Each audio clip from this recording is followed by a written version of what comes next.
We are live with Warren Buffett, the chairman and CEO of Berkshire Hathaway. He's just out over the weekend with his annual letter to shareholders. And Warren, how many have you written now? I know you've been running Berkshire Hathaway for 51 years. Yeah, I've written them all. I didn't used to sign them the first half, 5, 6 years. Sometimes I wish I hadn't signed them later on too. But I've written them. I've written all 51 of them. I mean, this is a process that I think takes you most of the year. You start thinking about the next year's probably tomorrow. Yeah, I'm always thinking about subjects. In fact, I have some subjects that I might have put in this year, but when I got to 16,000 words, I decided I might be losing people, so I've stored them away for next year. But it's sort of continuous. There's some things that are actually just reporting on what happened, and then there's a few subjects that I'd like to sort of mouth off on.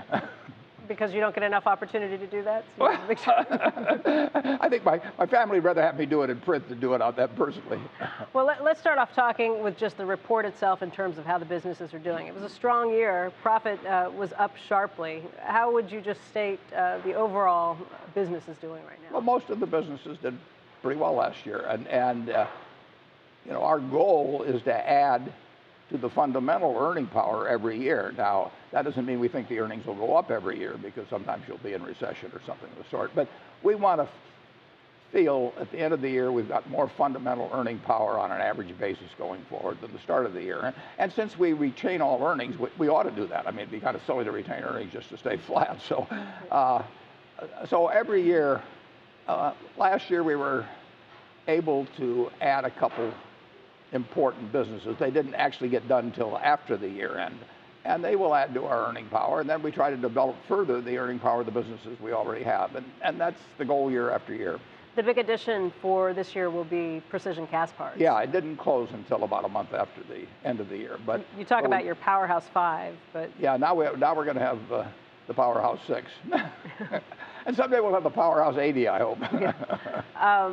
Just in terms of running through those businesses, you did say that Burlington Northern Santa Fe, you expect will have a weaker year this year. Yeah, I would say that it's highly likely that all the U.S. railroads have lower earnings this year than last year. And last year was a little disappointing for most of them.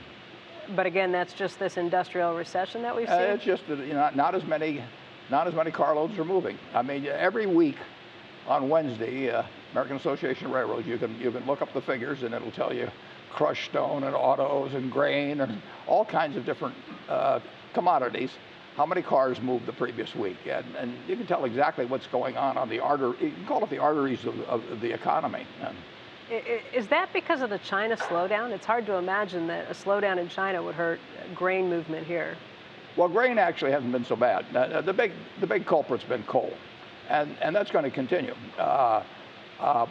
It's exacerbated by the fact that coal stocks at electric utilities are at a very high level. They measure them in terms of days of usage, and they were low a couple of years ago, and so there was somewhat of a catch-up. Now there's a somewhat of an undershipment to work off excess stocks at the utilities.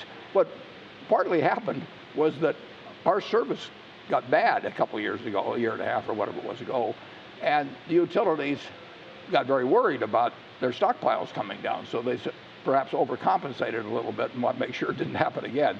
Right. So coal piles are high at utilities, but even leaving out that factor, coal usage is going down with utilities. And many utilities can shift between natural gas and coal with a lot of their generation, and natural gas prices being where they are just hurts coal a lot.